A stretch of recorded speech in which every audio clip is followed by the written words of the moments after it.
Let's get started.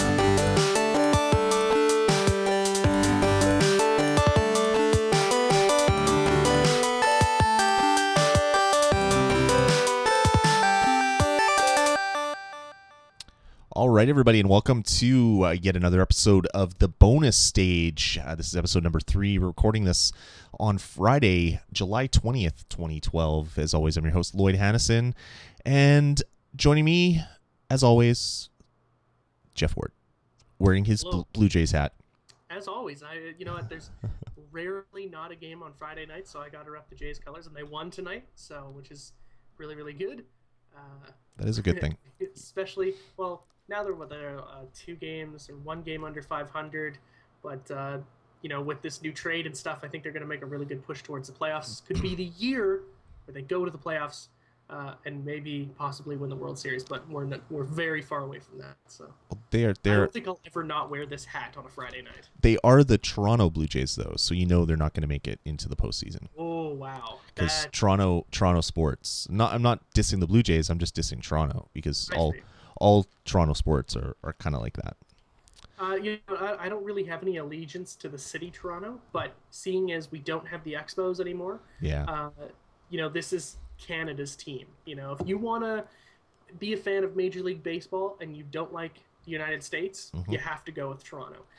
And it's like there's just no other place to go. So, and I've been a Blue Jays fan since, you know, basically I could walk. I saw a World Series game in '93. I saw Joe Carter hit that home run. Well, not live, but I saw it on TV in Toronto. And I remember I saw the game before that or after. I can't remember, but I saw one of the games of that series, and it's just like one of the greatest experiences of my life. So have since been just a rabid baseball fan. Well, good. That's good. It's good to have things outside of video games. Just like I'm a rabid hockey fan, so when it becomes hockey season, I will bore everybody with my talk about hockey as well. Exactly. Yeah. Just what we do. Like I only have that one thing outside of video games, and this is it.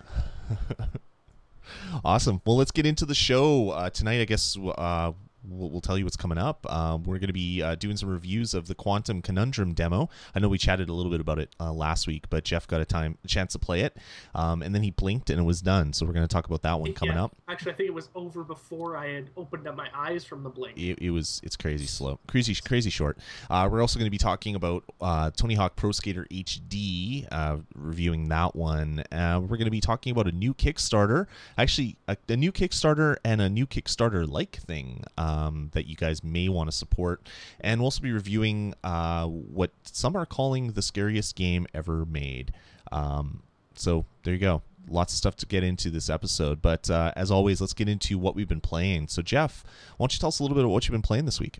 So, I mean, I really haven't had much time to go and play video games, but after we did the show last week, I spent some time on the PSN, and I was looking at all these, you know, classic games that are on for, you know, I think they're called PS Classics or something like that. Basically, games from the PS1 era. And, you know, Carly was playing, my girlfriend was playing Final Fantasy VII, which I have downloaded. She has the disc for. And I was watching it, and I'm like, man, I kind of want to go back and play some retro games. So in lieu of buying the digital copies, I actually went out to PNP Games and bought, just by chance they happened to be there, I was like, I've never owned Resident Evil 1 and 2 on the PlayStation. The first Resident Evil experience I had was with 2 on the N64, and had played, you know, the subsequent ones on the GameCube because they had kept coming out. So I picked up 1, the Director's Cut edition, which is that Dual Shock one, and I picked up 2, and I beat 1 in like 6 hours. I couldn't believe I'd beaten it that fast. It was actually less than 6 hours, like 5.5. Didn't die once. I was playing on the easiest difficulty because I didn't really want a challenge. I just wanted to go through the story again. And I was just having a blast. Like, Carly watched the whole thing. She was really loving it. It was one of those, like, you just sit down and you play a video game for a long time, longer than you probably should. And I just enjoyed the hell out of it. Like, it was just so much fun. Those tank controls, like, I got stuck on a lot of corners because I was still getting used to going back to those controls, but it was a blast. And going back to these old games where I've spent so much of my time playing, I was like, it doesn't really get any better than this. And the weekend was so hot. I mean, the weather was ridiculous, except for Sunday was really nice because there was a lot of rain and everything cooled down. But Saturday was hot, so I spent the entire day, basically the entire weekend, indoors playing video games. So Resident Evil 1 was the first thing I played, and then once I beat that, I dove into Resident Evil 2 on Monday evening. Didn't play too much of it. Got to the police station, did a few things in there. But again, really liking it. It's going back to, it's my favorite video game series of all time. If you ask me a question, I would probably know the answer to it, even if it's something really obscure. I've played every game that's ever come out for it. I've beaten every Resident Evil game, except for the recent, really, really crappy one. What the heck was it called on the Xbox? Operation Raccoon City. Right. That game was garbage, and I was just so mad at it that I got about halfway through and I was like, I don't need to beat this. This is stupid. So that's the only one I haven't beaten. But yeah, I just love the series so much, and it's great to go back and just see where they originated because things are so different now. You look at Resident Evil 1, and it's all story and puzzles, right? You have to fight quite a few monsters, but they're not all over the place all the time. You go to Resident Evil 5, and the most recent one, and now 6, there's a lot of gameplay coming out for that. Right. It's like just zombies everywhere and automatic weapons and grenades and rocket launchers, and it's just, over the top action. But, the people kind of split at Resident Evil 4, right? Everybody loves Resident Evil 4, but they're either love it because it has more action or they hate it because it has more action. Right. I don't see it as being good or bad. I think that, if a video game series is going to evolve and going to go into the next, area of console to the next generation, it's got to do something different. I mean, Resident Evil was good, but I don't think it could keep doing what it was doing that long. I mean, Code Veronica was the last game that had those kind of tank controls. Mm-hmm. And, Resident Evil 4 had tank-ish controls because you couldn't move and shoot at the same time. Right. But, it was that third-person thing. It was a completely new experience, and it was a lot easier to control. I don't really think there's anything wrong with the direction Resident Evil's going. It's got to evolve somehow, right? Yeah, I mean, there's very few games that can just stay and stagnant and still sell. Like, I think the only one that I can think of is Mario. I mean, essentially, even then, like they're always flipping on it. So like Galaxy is insane when you think about it. Right. Yeah, but they're still selling like the real new Super Mario Brothers. It's 2D side scrolling. I mean the 3D is a little bit different, but it's essentially the same formula. There's very few games out there that have been around as long and still selling. I mean, it doesn't work. So I like that Resident Evil is taking some time to change things and make things different. But at the same time, I'm not really enjoying them that much. So they don't quite have the secret sauce down pat yet, I don't think. Yeah, I think, on the whole, I enjoy the stories more than I've enjoyed anything else in Resident Evil that it's had to offer. Because they're so damn confusing and crazy and convoluted. They make no sense.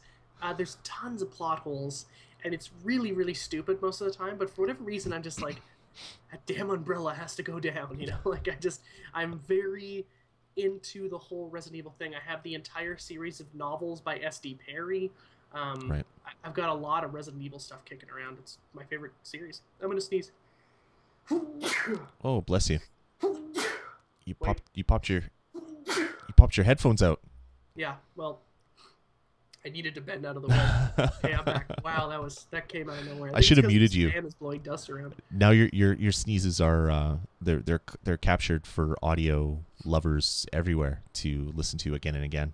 That's okay. There could be a lot worse that have been captured, I'm sure. That's true. Worse bodily sounds, I guess. Exactly. Even worse.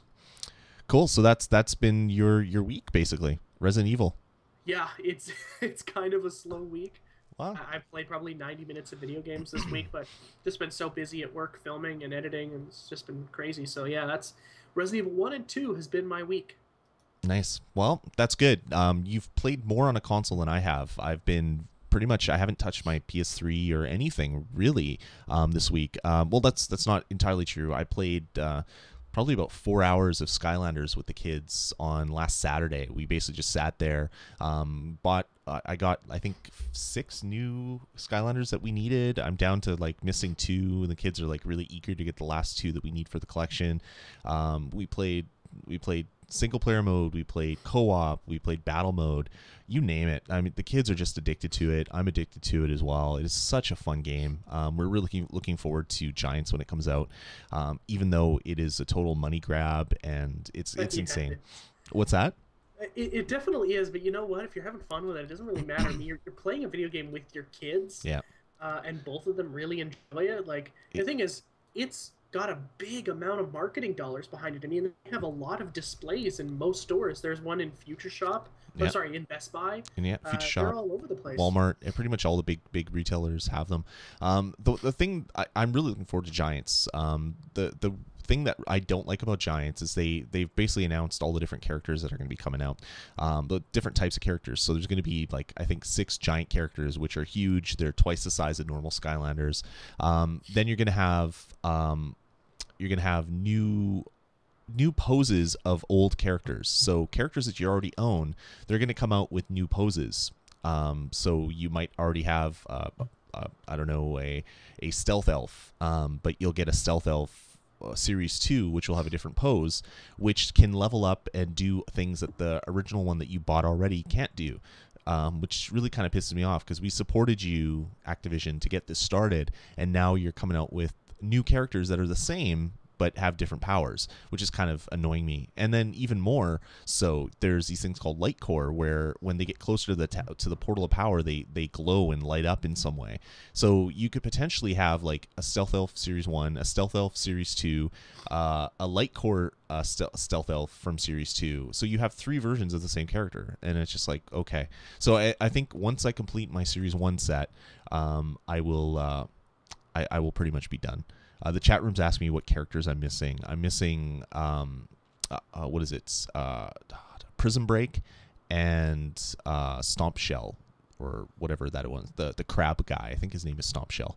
Now, are these aren't like characters that you kind of like buy a nondescript package, and whatever you get is what you get? Like, you actually get to see what they are. They're just, these are the popular ones? Yeah, what they do is, basically what they did is they came out with different releases. So there's 32 Skylanders in the set, and they came out with, like, when the game first came out, there was 16 Skylanders that you could get, and then every few months or every month they would release another 4 characters, so that the new characters were rare, and people would buy them up and resell them. So they were really hard to find, because they were easy to find if you wanted to pay $20 or $25 for them instead of the $10 that they cost in store.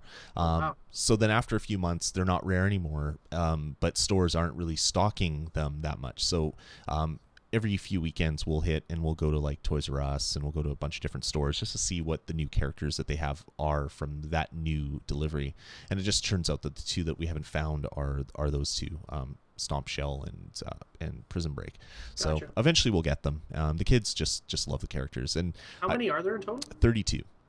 That's not too bad. No, and there's 3 that you get with the base set, and I bought the DS version, the 3DS version as well, so 6 characters were done there. And so, I mean, we spent way too much money on these toys, but I mean, the kids love them, so I mean, it's fun. It's something. It's our weekend thing. Like, pretty much every weekend we play a little bit of Skylander battle mode together. So it's kind of our thing that we do every weekend. So it's kind of cool. I always classify spending too much money on something as if it's like, you know, if I hate it, you know, or if it's not living up to its expectations. But if you're getting the value out of it and then some, I think you spent just the right amount of money on it. Oh yeah, I'm not complaining about it at all. I know some of my buddies were making fun of me. It's like, you know, you spent $300 on little plastic things. It's like, yeah, and the kids love it. I would have been doing that on like I don't know, action figures and Matchbox or Hot Wheels cars and all this other stuff. So it's just another thing that we do. But it's a fun game, and really looking forward to Giants. Some other things that I have been playing though is Field Runners 2 came out on iOS. It's sequel to the first one, obviously. The first one was really kind of the first big tower defense game. It kind of really showed everybody what that genre was. It wasn't the first one, but it was really the best one. And it sold like crazy on iOS. It came out on the PSP Go as one of the launch titles, I believe. So it was available in a bunch of different forms. So they came out with Field Runners 2 this week. It's $3 on the App Store for the iPhone. The iPad version isn't out yet, so it's not going to be a universal app, I don't believe. But they basically taken what they did in the first Field Runners, which is it's an open field tower defense game, so there's no set paths. You kind of make the paths out of the cannons and things, and you survive a number of waves to beat it. And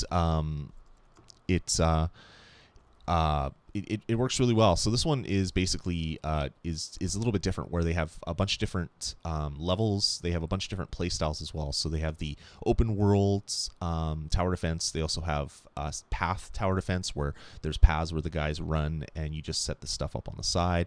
There's modes where you will lose, but you have to kill a certain number of enemies before you lose to beat that one. There's a couple other game modes as well. There's puzzle modes where you have a set number of turns and towers and money. And basically they've taken the game and they've cranked it up as far as you could possibly go. I'm really enjoying it. I'm only about, I don't know, maybe 20% through unlocking all the levels, so there's still have a long way to go. But if you like tower defense and you have an iPhone or an iPod Touch or even an iPad, you can play it at like 2x, and it plays pretty decently from what I hear. I haven't tried it myself. I should probably do that. Great $3 to spend on your iPhone. So definitely do that. I've also been playing Metal Slug 3, and for people on video, I'll show you on what I've been playing it on. Which is this little guy here, one of the ones that I have. I guess the other one is right there, which is kind of stupid that I have two.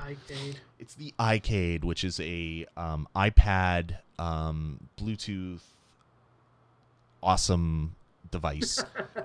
It's like $100 or whatever, but you can basically pair it with your device. And, I'm going to keep a running tally of how many times you mentioned that you have an iCade. iCade. I have two of them. One's right there. One's right behind me. You see it? See it? Yeah, I just feel stupid that I have two of them, so I have to mention it before someone else does, and then use it as the butt of a joke. So, I believe in all episodes of the bonus stage so far, you've mentioned that you have two iCades. I probably have. That's hilarious. So Metal Slug 3 is $7. It's a port of the Neo Geo Classic. I've spent so much money on Metal Slug in the arcades. The on-screen controls are really decent, but the iCade is even better. I had some issues getting it paired initially, but once it was paired and working, it's as good as having a Neo Geo cabinet in my house. Well, that's not quite true. If I had a Neo Geo cabinet, I could pop in, unplug one of the MVS carts and put another game in and play that one as well. So it's almost as good as having a Neo Geo cabinet in my home. For $7, you're getting an amazing amount of content, and you can play it as many times as you want. You don't have to spend quarters on it anymore, which is a good thing, because I've probably put I don't know, if I had to add up all the money I've put into Metal Slug over the years, I could probably almost buy a cabinet with that kind of money. Wow, that's insane. Yeah, it's one of my favorite games. So, I was actually really cool. I was looking at Kijiji, right, for their classic games, and they have a GoldenEye 007 pinball machine up there for $500. Really? It still works. GoldenEye 007? Really? Yeah. That's a great game. Yeah, I was like, holy crap, that's awesome. I should buy that for my basement. That would be nice. $500 for a pinball machine, man.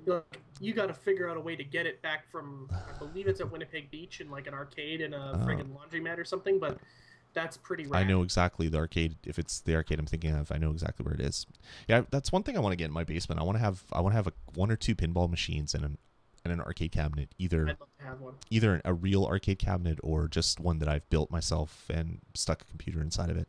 I used to have a main cabinet back in my old house, and I had to dismantle it when I moved into an apartment when I started getting into the marriage thing, and then my brother basically took the wood and destroyed it, and so I didn't have a MAME cabinet anymore. I was really disappointed. Yeah, it's fun. Cool. So that's about it for what I've been playing. Hopefully I'll get into the PS3. I think I want to pick up Skyrim again and play through that a bit, and get ready for the eventual release of the vampire add-on, which should probably be out next week or the week after. So I would say probably first week in August you'll see Dawnguard come out, because it's only been about 3 weeks removed since Dawnguard came out for the Xbox. So a couple more weeks, and you PC and PS3 people should have it. And like we did in the review, completely worth the money you're going to spend on it. Exactly. I can't wait. Yeah, I haven't really even touched the main quest in my Skyrim game, and I'm 140 hours in, so wow. I already got a lot of content and a lot of gameplay into it, so I should get in there and finish some of the main quests, and then get into some of this the vampire love, and beat that one when it comes out. Yeah. All right, well, that's going to about do it for what we've been playing. We don't have any feedback this week. If you guys want us to talk about you, say your name on the air live with people listening, and forever solidified in a piece of audio that will be on the internet living forever, be sure to email us at vgpodcast@gmail.com. Please don't sell it too hard, Lloyd. Come on, it's free us saying your name. Free us saying. I don't know what that's called, so I spelled it out for you. It's free us saying your name for free. Anywhere else, we actually charge you to say your name. Like the people in the chat room, like Operator Al and Clay and Quacko and all those other people. Yeah, we charge them money to say their name right there. But if you send us an email, it'll be free. So send us an email, ask us a question, let us know what you've been playing. Give us a thought, whatever you want to do. vgpodcast@gmail.com, and we'll try to include it in future episodes of the show. Absolutely. All right, man. I think my iPad just shut down just before I hit the button to play the music. Let's get into our first music break of the episode, and we'll be back after to talk about some game reviews. So we'll see you guys in a few.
I love. Oh, turn on my mics. I love that track. Yeah, it's good. That is, it is of course Levels by Avicii, but it's the Super Mario World Levels cover, and it's by JWKTJE. That's the artist name, and he puts out a whole bunch of really awesome kind of chiptune-y remixed videos on YouTube. So we'll be posting a link to that show or to that song in the show notes, and definitely go listen to it. It used to be available for download. I don't think it is now for whatever reason, but yeah, it is awesome. I listen to that on repeat sometimes. It is such a great version of Avicii's Levels. So. Yeah, and actually, just really quickly about the show notes, I had somebody ask me on Twitter. There was a link that they were trying to find that they couldn't remember from the show. If you guys forget something, all that really important stuff is in the show notes, so that you just link you to it. You don't have to try to remember it or anything. So exactly, use those show notes because they're valuable. Lloyd puts those together so that you guys don't have to remember all that stuff we're talking about. Exactly. You just go to vgpodcast.com and you go to the show that you're listening to, and all the show notes are right below the audio and the video links there. So we have links to all the songs, all the stories we talk about, videos, anything like that. Will be there. So definitely do that. And at the bottom of the show notes, there's a comment section. And if you click there, you can sign in with your Facebook or your Twitter handle, or you can create an account, and that will actually create you an account in our forums as well.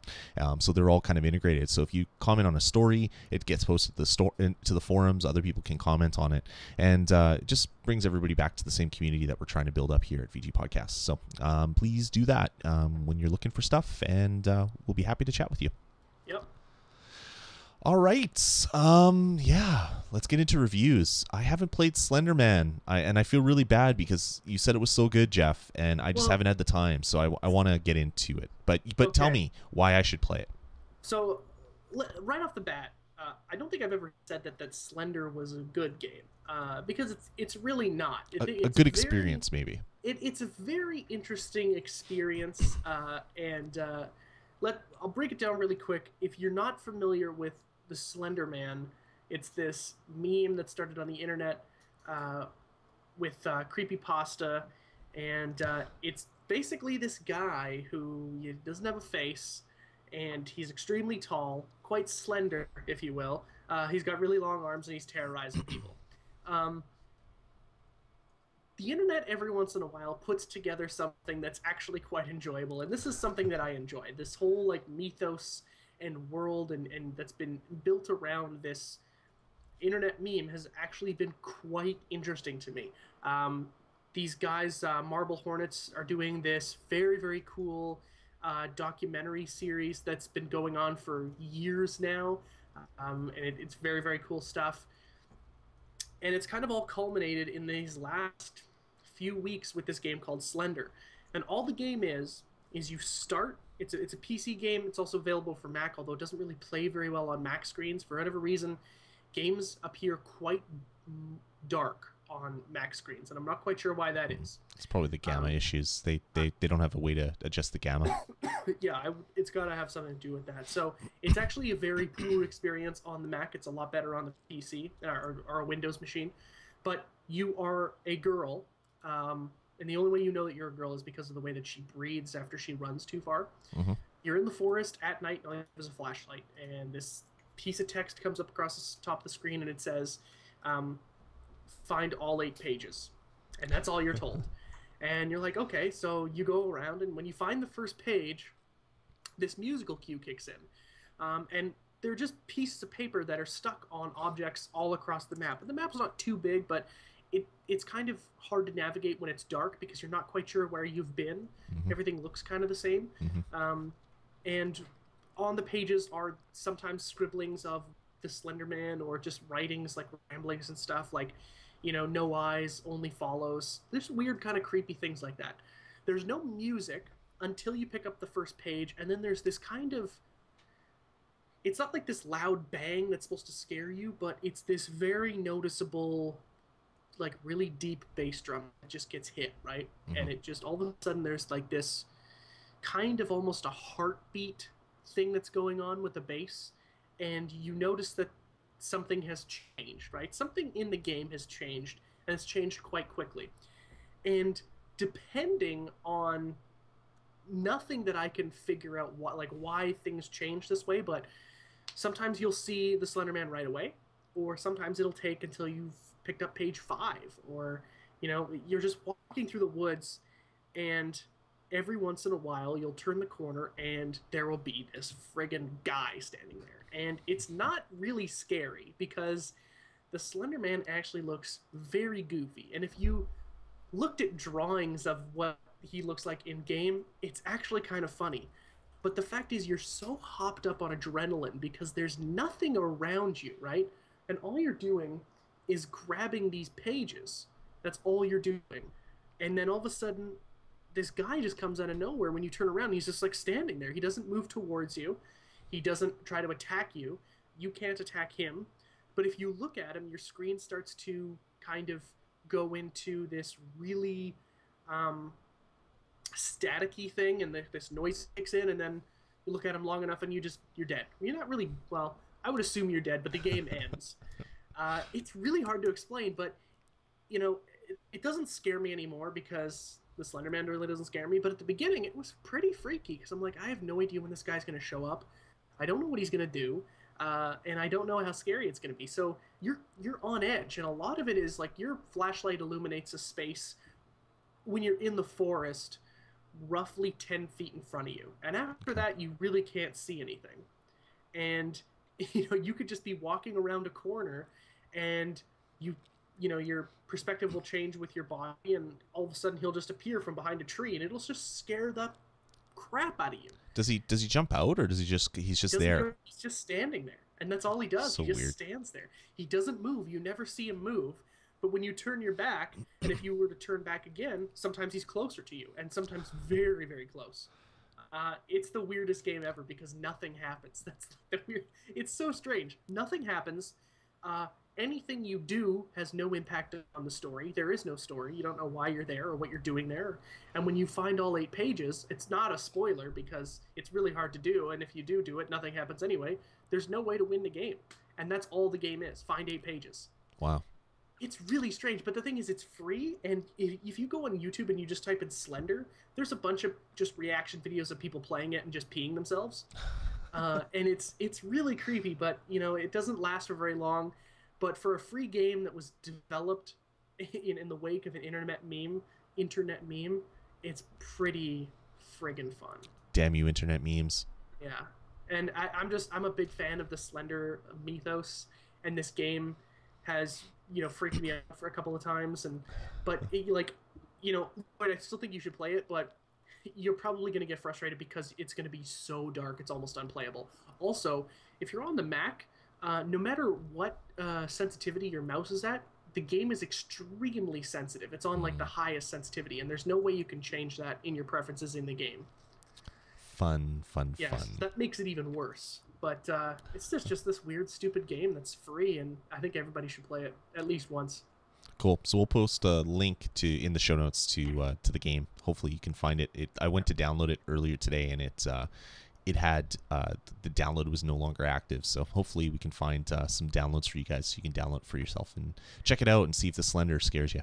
And don't wuss out, because the thing is, it will scare you. But turn the volume up and turn the lights off, and just get zoned into your computer. That's the way to play it. Is it as scary as dogs jumping through the window in Resident Evil, since you just played that? Because I remember when that first happened to me, I was playing on my PlayStation 1, just got it, the game just came out, and I remember like having to go change my underwear. That's freaked me out because it was like midnight, everything was black. I had to go turn the lights on so I could play the rest of the game because it was just too freaky. And that wasn't even good graphics. Not that Slender has good graphics either, but it was just It was one of those things where just the music and the sound and the tension just got to me. Yeah, I would say that this game is quite a bit scarier than that because once you've seen him once, it's still like you're just waiting for him to see him again, and it's actually pretty scary. But once you kill those dogs, you're pretty much fine. Although that is a good scare. Yeah, it was very good. Cool. All right, well that's Slender. Jeff, do you give it a download it or Absolutely, skip it? Because it's free. It takes very few resources on your computer, and if you jump a couple times and have a good time playing it, it's totally worth the megabytes that you're going to download it for. It's going to take a few minutes of your time to download, install. It's a really fun game for a few minutes. Cool. All right, well, let's move on. Let's get into the Quantum Conundrum demo. So I talked about it a little bit last week. So long download, really short game. But what did you think of the title as a whole? Did you enjoy it? I don't. Here's the thing. I don't want to say that I hated it, but I was pretty close to hating it. For the record, I love Portal. I think Kim Swift is extremely smart when it comes to game design, and I think that she had a pretty tough assignment here when she was making this game. Her idea, by the way, she wasn't like working for anybody. It's her idea, but she's in a situation where her previous two games are so big that she's got to follow it up with something good. And what she does really well is puzzles and the creation of these physics, logic-based puzzles in games and kind of weird science-y things. So that's her wheelhouse, and she made a game that is in her wheelhouse. To me, it seems too much like Portal, and I just didn't like the art style. I think the guy, the crazy doctor who's talking to you, is actually quite annoying. Yes. I thought the puzzles were clever and the idea is very cool, but you know what? It's just a little bit too similar to Portal for me to really say that it's a good game. Also, the controls kind of suck. Yeah. There's that laser puzzle, right, where you have to basically chop off some blocks so that you can make a staircase to jump up. Yeah. I screwed that up unintentionally probably 5 or 6 times because the controls were so bad. And it was extremely frustrating. I was starting to yell at them. I was like, I don't want to do this anymore, but I want to finish the demo. When the slow motion stuff comes in, that's really cool, but that's very, very Portal. It's like, you know what, this is just too similar, and there's so much crazy stuff going on, and it doesn't seem to make any sense. Also, something that you said that I figured demos are pretty short anyway, but this is a really short demo. You're right. It was like 5 minutes, maybe. Yeah, it was like a one long corridor essentially that you walk for 5 minutes. Like I don't know. As a game designer, I think she figures out a gimmick or something and then tries to bend a game around it. So for the first Portal, it was tough. Like, what if we could shoot something on the wall and make a door anywhere? And then for this one, it's like, well, what if we could alter dimensions? So I get that is the reason why this game exists, but it, as you said, it seems very Portal, but it's not as good as Portal. I've been reading some reviews of the game, and people are saying that unlike Portal, where you could kind of tool around and figure out creative, inventive ways to beat the level that you're on, so you could fire something over or do the thing where you keep putting portals in front of you so you keep getting faster and faster, but you could do an umpteen number of things to beat a level. This game essentially has one solution to 90% of the levels, so you have to find that one proper solution. And I don't really like puzzle games that way. I like being able to kind of mess around and figure out my own way to do it. So I don't know if this is a game that I'm going to actually enjoy if I picked up the full version. I think that there are some puzzle games where it's like, a Professor Layton is a game where you can only have one solution, right? Like, or math-based games or word-based games, there's only one solution, which is fine because that's the design of that game. That's what they're there for. Yep. But you have a situation where Portal is very, I don't have to put the portal in the exact same spot as this guy, and I can still beat the room. I don't have to move it the same way that this guy moves, but I can still actually get to the end. This game is very, you've got a dimension here that's really, really, it turns everything light, and you can move things around. Then you've got this dimension that turns things heavy, and then you've got this one. This is the demo. There's probably more. At least I would hope there's more. Yeah, there's four dimensions. There's the light, heavy, slow down, and I can't remember what the fourth one is that you don't actually even get to do in the demo. Yeah, well, then the fact that there's only 4 seems very limited. I really don't think that this game is worthy of my money, and I don't like saying that because Kim obviously worked very hard on this game, and she's a smart girl. I just don't like this game. It's not my cup of tea. Yep. The art style really bugged me. Yeah, I think because Portal was so realistic and clinical. Like you could kind of basically you could see that world kind of living. This one is very it's almost like a Tim Burton kind of design where everything is like big and overdone, and there's lots of like extra curves and angles on furniture and stuff like that. So yeah. I didn't dig it, but it was worth downloading to see kind of what this game was all about. Same as you, I don't think I'm going to be forking over the $15 to experience the rest of this game. There's 50 other puzzle rooms, but yeah, I just didn't really enjoy my romp through the first 5 or whatever they gave you. Yeah, I actually deleted the demo as soon as I was finished it. I just, I thought it was all right, but it wasn't anything really special. And again, I don't want to beat a dead horse here, but she had a very tough job because Portal was so good. Yeah, totally. I mean, it was kind of out of left field, awesome hit that everybody loved. It's going to be kind of hard to match that kind of sales momentum that Portal had after the first few people played it and really started chatting about it online. It just blew up everywhere. Cool. All right. Well, let's move on then. Let's get into a game that I haven't played yet, but I am really eager to, and that is Tony Hawk's Pro Skater HD. You played the demo of that. What did you think? Did you play the original? Yes. Did you like the original? You liked it? I had it on the N64, and was a big fan of Tony Hawk up until Tony Hawk's Underground 2 was, I think, the last great game that they made. And then they were like, hey, let's do... But you didn't like buying a plastic skateboard that you have to stand on? What a piece of junk. That whole concept seemed to be completely backwards from anything that should be considered progressive.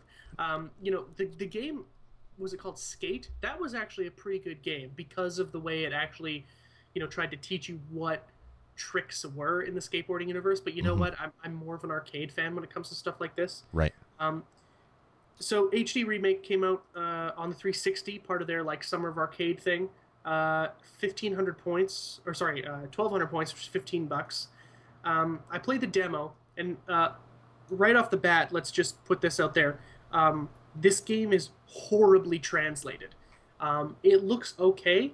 It plays like ass. The controls work, and everything works fine, but here's the thing. When you do an HD remake, you want the controls to also be revamped and remapped and recalibrated for the next generation. This game feels and maybe this is good, I think it's bad, but this game feels exactly like it did on the N64. Janky as hell. You're falling through the floor a lot. Like, the game geometry breaks all the time. Nice. And you are falling through objects. Sometimes you will fall for no reason at all. You're riding and you fall, and I'm like, I don't know what that means. That I didn't do anything wrong. You missed that speck of dust that was on the ground. You weren't supposed to hit that. Apparently it was a very dirty pixel, and all of a sudden the skateboard just came out from under me. But having said that, the only other thing I don't like about the game is that a lot of times with these games that are kind of revolve on trials, Super Meat Boy is one, Fez is one, although that doesn't prompt you to restart, but there are these games that you can restart really quickly. You can do that by pressing the back button here, but it brings up a loading screen, which is the loading screen lasts for about 2 seconds, but it's just long enough to bother me. I think that that's something that they should get rid of. I mean, if you want to restart, I just want to restart. Trials is the perfect descriptor of that, right? Yeah. I don't know why they couldn't do that here. There's one more thing I don't like about the demo. The trial that you get is that first warehouse, which is like probably one of the most iconic Tony Hawk arenas ever. And you get this 2-minute timer, which is what you always got in the game, and you had to get the tapes and do a bunch of tricks and high scores and get the skate and all that kind of thing. But they only let you play for 1.5 minutes, and then they shut the demo off. What? Really? So yeah, believe it or not, you get to play for 1.5 minutes of the 2 minutes that you would have got to play if you bought the game. What? It's the craziest thing ever. That makes absolutely no sense. Yeah, I know it doesn't. It's wow. When I was playing it, I thought I had accidentally started or sorry, quit by accident. And I was like, what the hell is this? And then it's like prompting me to buy the game. I'm like, I didn't even finish. I had 30 seconds left on that timer. Weird. That is the weirdest limitation I've ever seen. It's so bizarre. It's like, we don't want to give you all 2 minutes because you could just play it over and over again. It's like, well, I could play it a minute and a half over and over again, but man, Yeah. what the Like if you give them the full 2 minutes and then don't give them the score or something, so they have nothing to show for it. Sure, that would be stupid, but less stupid than cutting it, like giving you 3/4 of the 2 minutes that they were going to give you. Yeah. Now, Wow. granted, okay, this just popped into my head. So I didn't test this out because it just popped in my head. Maybe because because I played it about 4 or 5 times, and it always seemed to happen around the same time. Hmm. But maybe because I'm restarting, I'm wasting some of that time because it always does go back to 2 minutes. That could be. But I don't see it happening at exactly the same time just by chance. That's It does weird. seem like they lock you out of the last 30 seconds. Yeah, you know what? I've seen that more games have demos now, and they're more limiting all the time. Like I can remember playing back in the days of like PC demos. You'd get a demo that would last like an hour, and then you'd either fork over the $60 or say, okay, that was enough of this game. And now more and more you're getting demos that last 5 minutes, and you've spent like 2 hours downloading them. Like it seems really really reversed and gone like swung way to the other direction. Yeah. Yeah, it's Bizarre. weird. Like I said, I've never ever seen anything like that before, and Weird. it just weirded me out. I was like, there's no freaking way. But yeah, that's what they do. Now, aside from that, I probably will buy the game this weekend because it takes me back. Hmm. It is fun to play. The controls aren't bad enough that they break the game. There's some weird things that happen with it, but you know what? For $15 and the amount of fun I'm gonna get out of it, plus there's an online mode, although I heard it's trash. Yeah. Um, $15 is pretty good for a game that I think I paid $50 for when it first came out on the N64. Yeah, the controls were always kind of janky. Like I can remember playing on the PlayStation 1, and you would just kind of hold the direction and then just slam all of the shoulder buttons. And I can remember going over to a friend's house, and he's like, "Wow, you're so good at this game," and I'm like, "Yeah, I am." Where I'm just holding a direction and slamming all the buttons and doing Yeah, like crazy exactly. tricks. Like it was just that's how it was, and that's how the game controlled. And I kind of like that they kept some of that. Definitely gonna have to check that one out. I was a huge fan of the first, like all the early Tony Hawks, like all the PlayStation era Tony Hawks were all so good. And then they got kind of weird after that. I really, really enjoyed Tony Hawk's Underground 1 and 2 because it's like this open world skateboarding game with this cool story about how you're in the boonies and your best friend or whatever, gets called up with you because you both get sponsored, and then he starts to become an asshole, and it's, like this big, like, you've got to, it's kind of a fight scene, right? But it's like you have to skate off for respect in the hood and stuff. Yeah. It's just pretty cool. I thought those were really fun. Going back to them, I probably think they were garbage, but I was into that kind of stuff when I was a kid. Or I guess I was probably, I don't know, 14 or 15 when games like that came out. Wow. I'm dating myself. All right, moving on then. Let's. Why don't you talk a little bit about Modern Warfare? Yeah, so finishing up the review section here of the show tonight. This week as well, Modern Warfare 3 for Call of Duty, they released their new map pack, and they actually released a map for free to everyone, and that is the Modern Warfare 2 map, Terminal, which is one of the best maps in that game. And they remodeled it a little bit, so it doesn't look exactly the same, but, you have to really go through with a fine-tooth comb to find the differences. But it's fun to play on that map again. And the 2 maps for multiplayer, and then one Spec Ops mission that they released. They're all really fun. The Spec Ops mission, you're on the roof of this hotel in Dubai, and helicopters are flying in trying to take you out. You're taking them out with friggin' like rocket launchers and stuff, and Stinger missiles, and then like helicopters come in for transport and they drop guys in, and there's all these guys rushing you on the roof, and like you're up on the helicopter pad, so you can't back up or anything, otherwise you're going to fall off. Which is actually how I died. The first times I accidentally backed up too far and fell off the building. Nice. Yeah, it was like, oh man, and I was so close to the end, so I didn't want to try again. But it's still really fun. I think Spec Ops, the fact that they're updating the Spec Ops, I think is really, really interesting, because they're constantly putting out new achievements and just new kind of scores and stuff that you can go for. The maps are this. Oh man, what the heck is it even? it's kind of hard to describe. Uh, but they're two maps. They're pretty fun. But the thing is, a map doesn't change the game in any way, right? Like once you figure out the routes, which is pretty easy. Like what I do when I get new maps is I start up a private match and I go into the map by myself and I just look at all the stuff, try to remember where the spawns are going to be, look at choke points, look where big action pieces are going to take place, and so that when I go into the game, I have a better idea of the map and I'm not just fumbling around. They're fun, but they don't really change the game or the game dynamic very much because it's just a new place to shoot. You're still doing the exact same thing: shooting guys, capturing flags, planting bombs. But I've actually got quite a bit of value out of my Premium Elite subscription. I think I probably might renew for Black Ops 2 because Treyarch does a really good job with their post-product support.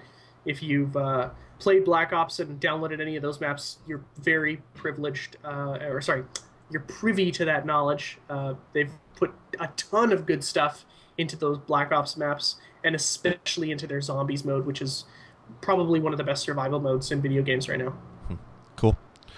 Awesome. All right. Yeah, well, those maps, by the way, other than Terminal, the other three and the Spec Ops mission should come out for PlayStation in about a month, and then there should be a new map pack available for everyone in about, I want to say, 2 months from now. I believe it's September where the new map pack is released. I can't be 100% sure on that though. I just find it so surprising that they can keep selling map packs after map packs after map packs, and enough people buy them. Like it just, like every game does that. You got the Halo, you got the Gears of War, you got the COD, you got the Modern Warfare, and they're basically selling you a $120 game each time. Like it's unbelievable, and there's enough people that are eager for this stuff. It never ceases to blow me away. Well, I mean, if you put a lot of time into that game, with like I used to put a ton of time into Call of Duty, and in Modern Warfare 3, since it's launched, I've put close to 55 hours in, which is not a lot of time, but it's a pretty big amount of time. And I've kind of fallen off. But you look at like my Modern Warfare 2 and Black Ops, and I'm up in the days. Like Modern Warfare 2, I believe I've spent 25 days of my life playing that game. Wow. A lot of time. And you get bored of the same, 8 or 9 maps all the time. So having a new map isn't really a bad thing. No, I totally get that part. Yeah. I just surprised me that there's so many people that are willing to fork over the $15 every couple months, depending on which game that they're playing for that type of stuff. I mean, it's good. It's good. It still blows me away. But I guess there's enough people that pay $15 a month to play WoW. So, I mean, paying money to play a game you love isn't such a hard thing to understand. Yeah, it probably costs the developers somewhere between $75,000 and $100,000 to make a map pack and put it out. By the time everything's said and done, and they probably make threefold that in sales, probably more, $500,000 maybe in map packs. Wow, cool. All right, well, let's take a small break, and then we'll get into the news for this week. So here we go. Cool.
All right. Got to get my mics back up. So that was Kitty Pizza Face by Starship Amazing, one of the good bands that we love to play here. Yeah. On the bonus stage. So check it out, starshipamazing.com.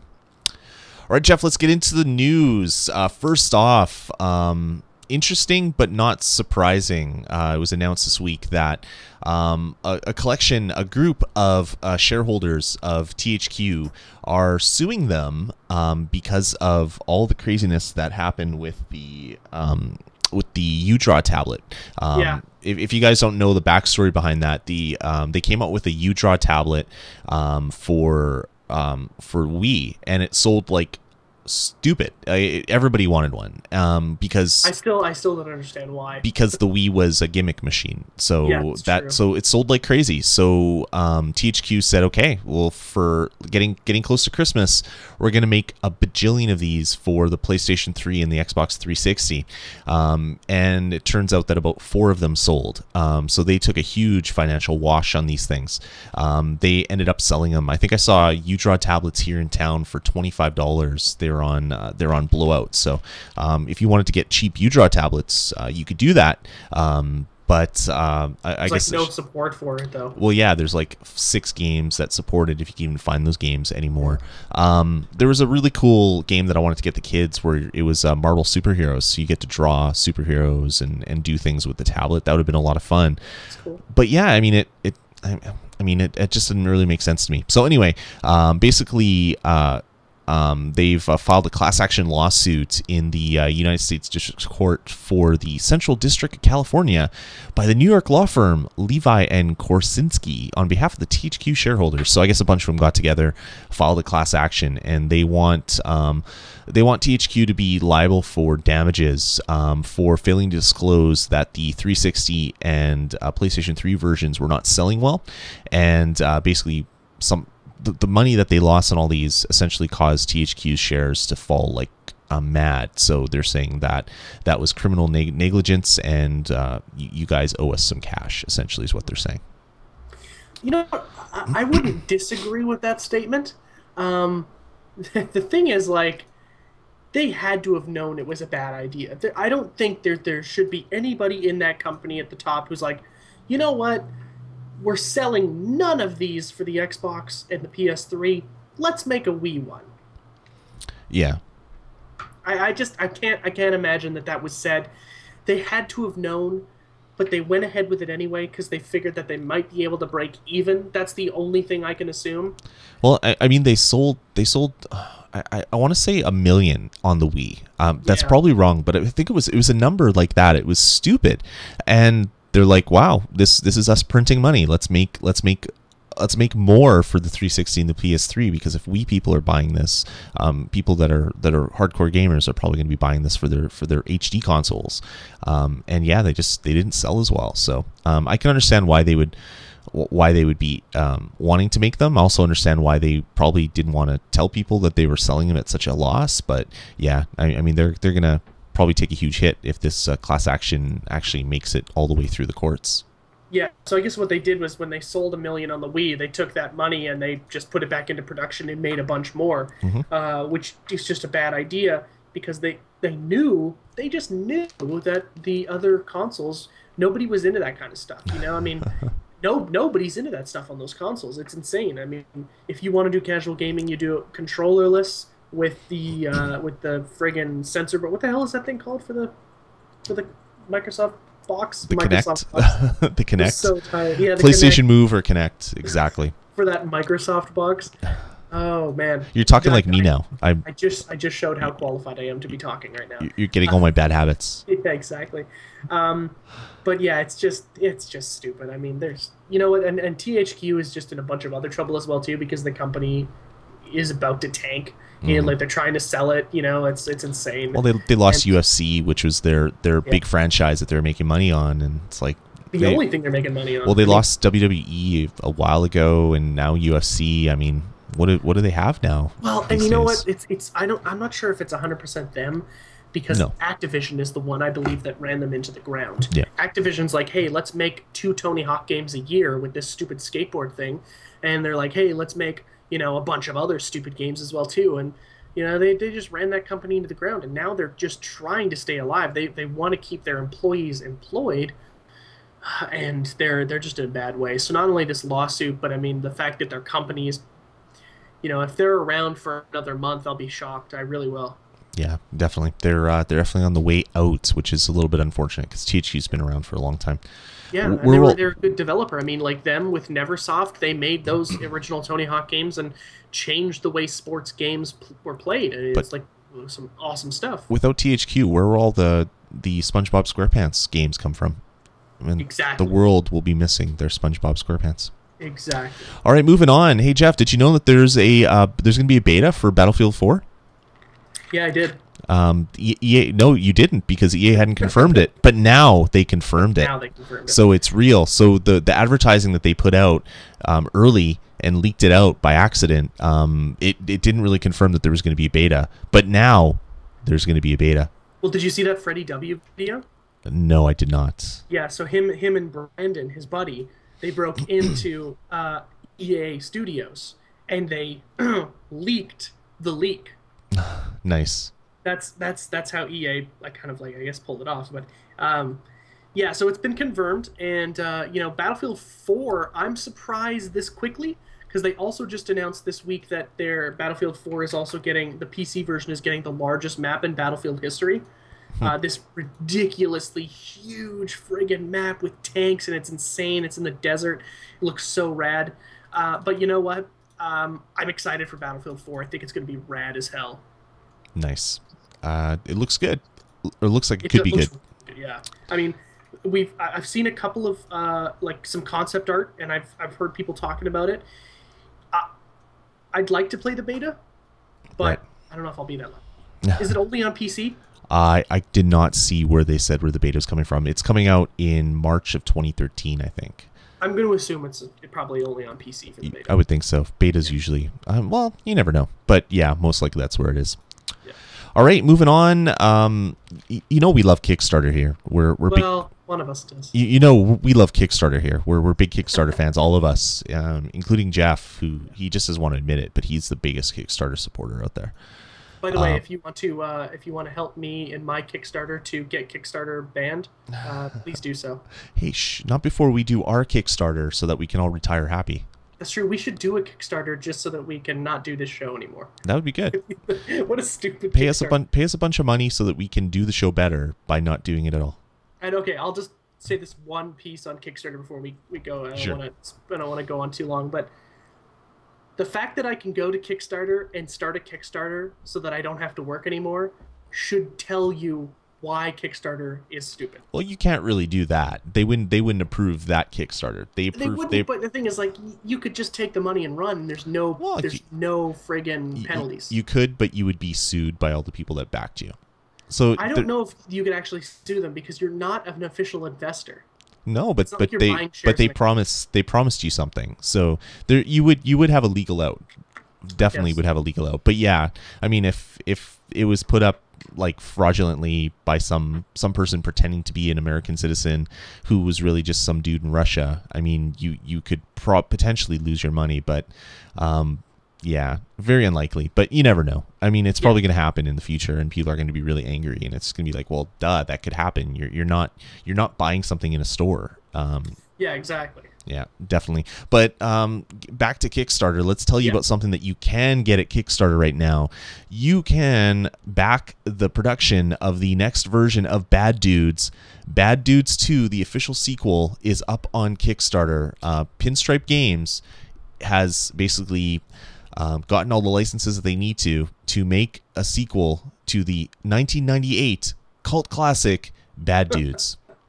Yeah, I would say cult. I wouldn't say classic. Come on, Bad Dudes is awesome way back in the day. But yeah, I just really wasn't. It really wasn't good at all. You're not old enough to appreciate all these good games that came out in the future. That's the thing. That's why. Okay. but yeah, Bad Dudes was fun in the arcade. It wasn't the best game ever, and somehow these people figured out how to get the license for it, and they're making a sequel. And they want to raise $80,000. They have 18 days to go, and they've already only raised $4,000. So I find it very unlikely that they will successfully back this, but you never know. But yeah, if you loved Bad Dudes just like Jeff, you could fund and Kickstarter just like Jeff. You could fund the creation of the sequel of Bad Dudes 2, just by throwing them $20 or $100, or for $5,000 or more, they will build you a custom Bad Dudes 2 themed PC case. It looks like it's just the case, not the PC. So for $5,000, you can get a really badass Bad Dudes 2 case, including all of the other stuff as well. Close to their $80,000 goal. Granted, they have like 120 days or something left, but I think when I checked, 18 days. When I last checked, 118 days or just 18 days, and they've only raised $4,000 out of the 80,000. Oh crap, that's not good. They're not going to make it. No, I don't think they will. But you never know. Did you put money in? No. No. No. I thought you were the biggest Bad Dudes fan in the world, though. No. I was just talking it up so we could converse on the podcast. Yeah. No, I like Bad Dudes. It was a fun arcade game, but I thought it was all right. I played it on the NES, and it was a pretty decent port. But you know what? In the world of NES beat 'em ups, there was more to play that were much better. You know. Yeah. I would have taken Streets of Rage or any other. Double Dragon. Double Dragon is a good one. Mm-hmm. Ninja Gaiden, there's a bunch of really good, just kind of side-scrolling fighty games on the NES. Exactly. Why do I need to play Bad Dudes? And the thing is, the only thing I really enjoyed about Bad Dudes was this, and you know what, it sounds stupid for me to say this because it's an NES game, but it had this really kind of cocky air to it, right? The game is called Bad Dudes. Come on, so they were bad dudes. They were bad dudes, and the music is really kind of this funky, cocky music, and just even the way that these guys look in the game is it's just really funny. Now you're making me want to go back it so I could prove you how awesome the original was and how much better the sequel will be. Maybe I'll have to go back it. Go ahead. Okay, the only thing better than Kickstarter is something that is almost like Kickstarter, but really not Kickstarter at all. And yeah, that is really weird. But Namco Bandai announced this week that they're coming out with a pre-order version of the Wizards edition of Ni no Kuni, which is their really awesome title that unfortunately is probably not going to do very well financially for them just because of the name. Yeah, I mean... Well, yeah, the name isn't going to, people aren't going to go and oh, I want to know what that is, and be like, oh, that sounds dumb. Yeah, and it's a game by Studio Ghibli. I mean, they make all the awesome videos, and all the movies are great. I've watched them all. The kids love them. Ni no Kuni basically means Wrath of the White Witch, so the American version is called Ni no Kuni Wrath of the White Witch. It's well, why didn't you just call it Wrath of the White Witch? But whatever. So the game is coming out, and what they want to do is they want to come up with a super special Wizards edition, but they don't want to tell you what's all in it yet. What they want to do is they've started something called the Nino Starter. So if you pre-order the Wizards edition, the more people that pre-order it, the more stuff that is going to go into this Wizards edition. So basically, it's like if you've ever done Kickstarter and people have stretch goals. So if they want 10,000, but if they get 20,000, they'll give you this, and if they get 40,000, they give you this. That's essentially what Namco Bandai is doing with Ni no Kuni, which actually could be really great. It makes me want to pre-order this super edition because the more people that do it, the more stuff I'll get. I'll post a link to the pre-order website, and the pre-orders are available to be taken until August 31st. So it'll be there for a while. So far, you get a book and a little plush doll of Drippy, but they'll Drippy. Yeah, I think that's his name. I think his name is Drippy. It's that the guy with the long nose with the lantern on it.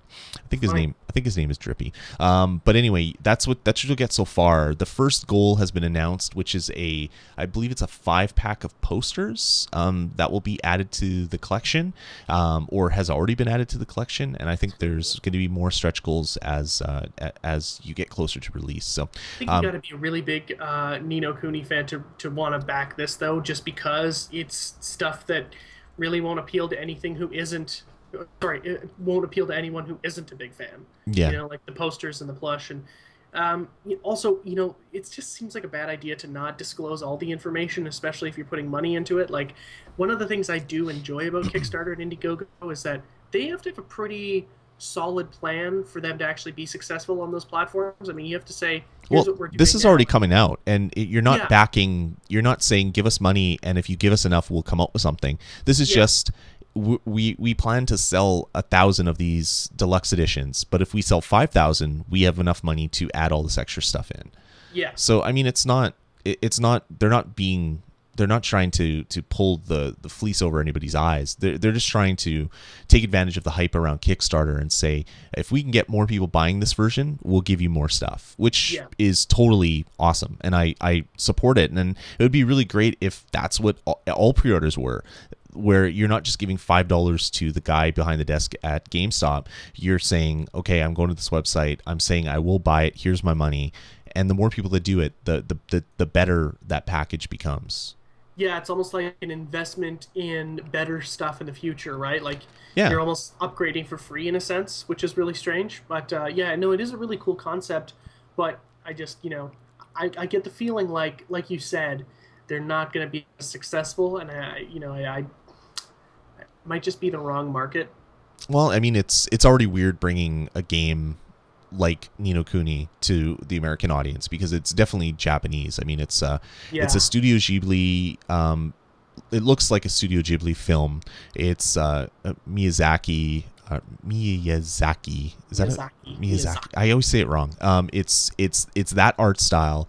It's his studio. Very, like, if you don't know, very watercolory kind of, you know, vibrant but muted tones. Like, if you've ever seen Ponyo, that's a Miyazaki, Spirited Away Miyazaki. Yeah, I mean, there's like Kiki's Delivery Service. There's a whole bunch of them. There's the Little People in the Cupboard, or whatever that movie was called, that just came out a little while ago. I mean, there's My Neighbor Totoro's kind of that same art style. Yeah, I mean, it has a huge following here, but calling a game Ni no Kuni is not gonna convince anybody that maybe doesn't know what that studio is to buy the game in North America, because call it something else. Have that art style on the cover, but a better name that will attract people to the game. Well, and what was it's Wicked White Witch or something you were saying? A Wrath of the White Witch. That is a badass title. Use that, and I might even buy it myself. That sounds cool. Yeah, exactly. So anyway, I'm super looking forward to this game, and I'm actually really kind of looking forward to the Wizards Edition to see what all craziness makes it inside of this game. It's going to be $100 to get this Wizards Edition, so you really have to like what they're doing to get it. But if you want it, you can get it, and it is going to have more stuff in it the more people buy it, which is really odd, but I like it because I like stretch goals and Kickstarters, so it makes me happy. All right, that's it for that. Let's move on to Ratchet and Clank. I'm a huge Ratchet and Clank fan. I love I love them all, every single one. The Ratchet and Clank collection, which was announced, which I believe is out in the UK, hasn't had a release date in North America. Well, this week, Sony has said that this game will be coming on August 28th for $30. So kind of what everybody expected. It was going to be $30, $10 a game. The thing that they're doing is, since it's already been out in the UK, for the North American audience, they're saying you're getting it later, so we're going to give you a deal. You're going to get the new Sly Cooper game. You're going to get the demo in this version, which is probably going to be enough to convince some people to buy it. There's a lot of people that are Ratchet and Clank fans. There's a lot of Sly Cooper fans. And those games kind of just go hand in hand anyway. I mean, there was the Holy Trinity way back in PlayStation area of Ratchet and Clank, Jak and Daxter, and Sly Cooper. I mean, it makes sense to keep all these things tied together. So yeah, on August 28th, I'll be buying this one for sure, which is an HD remaster of Ratchet and Clank Going Commando, and Ratchet and Clank Up Your Arsenal. And they're all redone 720p. There's full trophies. If you buy this game, you can get up to 3 platinums in it, because there's a full set of trophies for each of the games that are included in the package. It's going to be good. These are some of the best like action platformers that have ever been made, and I can't recommend them enough. So you're definitely right. I mean, they are top notch. Plus, I believe they with maybe even Resistance, they should go down in gaming history as having some of the most creative weapons ever created in video games. Oh, totally. I mean, it's the same weapon designers worked on the weapons for Resistance. It's like, oh, that's where those games came. That's where the ideas came from. They were probably just thrown out Ratchet and Clank weapons that never got made. Is it Insomniac, right? Yeah.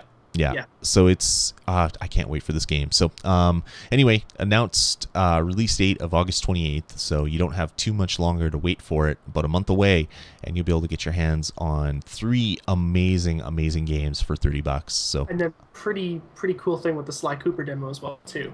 Yeah, totally. I mean, Sly Cooper is an awesome series. I didn't get into it as much as Ratchet and Clank.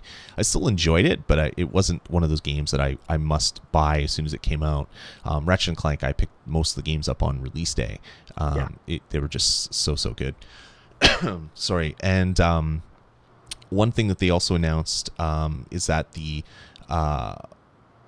sorry, no, never mind. I was going to say something else, but that was already been announced. So that's the Full Frontal Assault will be coming out soon as well, which is the new kind of downloadable only version of a Ratchet and Clank, which is kind of a downloadable small $15 game that you'll be able to play on your PlayStation 3.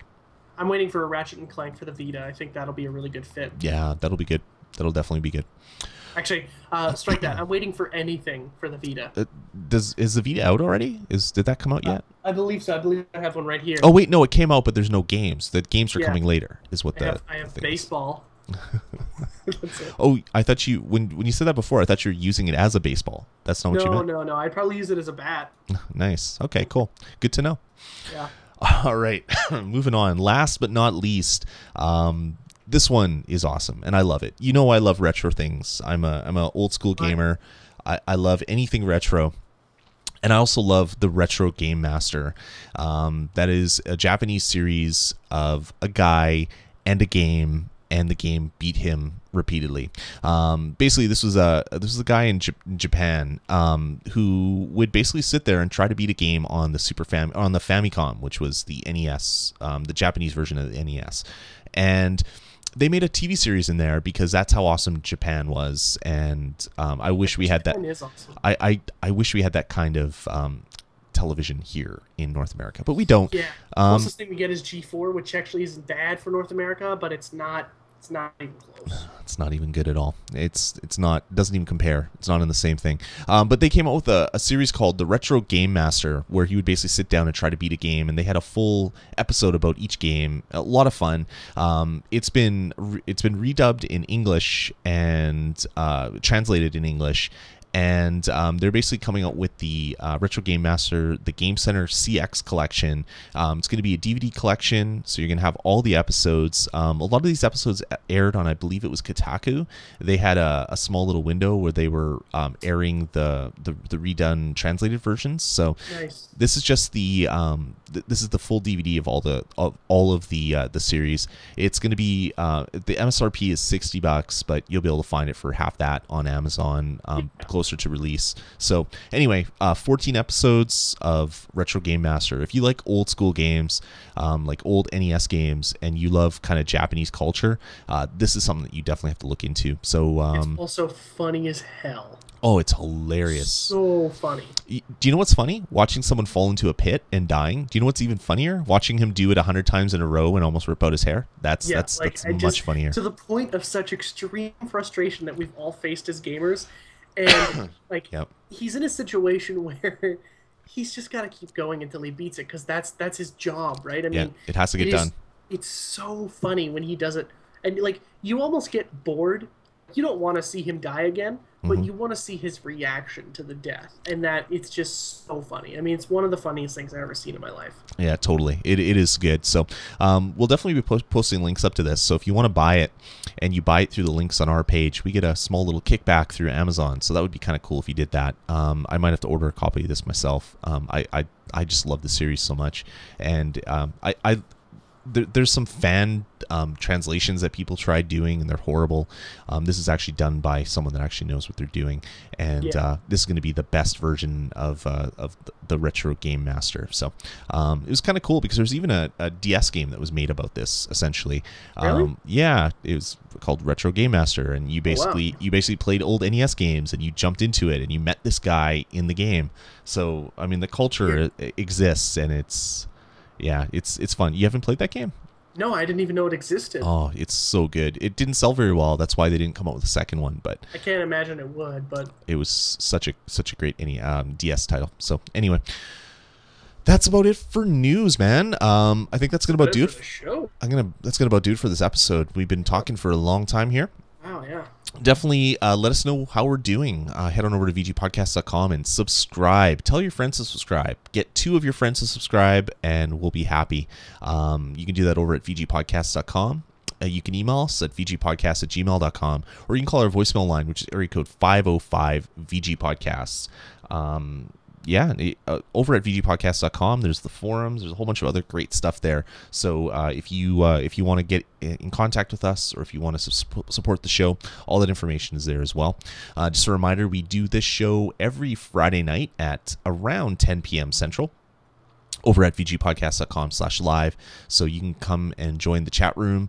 We had a bunch of people in and out as the day went on. Today was kind of a weird day because I did 2 shows back to back, so I've been doing this since about 7 o'clock, and it's now almost midnight. So you must be friggin' exhausted. My throat is raw, and I can barely talk right now. So it's been a weird one, but we do this show every Friday at 10 p.m. So definitely do tune in, join us, and join all the people in the chat room. They've been chatting like crazy and having a lot of fun at our expense, which is what we like to see. Well, and a lot at my expense, which is fine. So I like that. Quacko doesn't insult me too much because I do a show with him, and I could just make him look that much worse. I guess that's why he doesn't do it. I don't know if you noticed in the chat room, but when I was talking about Kickstarter, he put in the chat room, "There goes our weekly Jeff whining about Kickstarter." He said, "List of things you hear about every bonus stage checklist." We're going to have a drinking game. Every time you mention Kickstarter about how it sucks, you have to take a drink, and people just get bombed by the end of the show. It'll be great. Yeah, we'll have to actually leave it till the end of the show, because if I start talking about it in the beginning, no one's going to stick around to the end. Exactly. It'll end poorly for everybody involved. All right, guys, thanks for joining us, and be sure to tune in next Friday for episode 4 of the bonus stage, and subscribe over at vgpodcast.com so you can download them and listen to them over and over and over and over again. It'll be great. All right, guys, here's your last track for today. It's going to be a Mega Man mix, and links to all this music that we played will be available in the show notes. All right, guys, take it easy, and we'll talk to you soon. See you.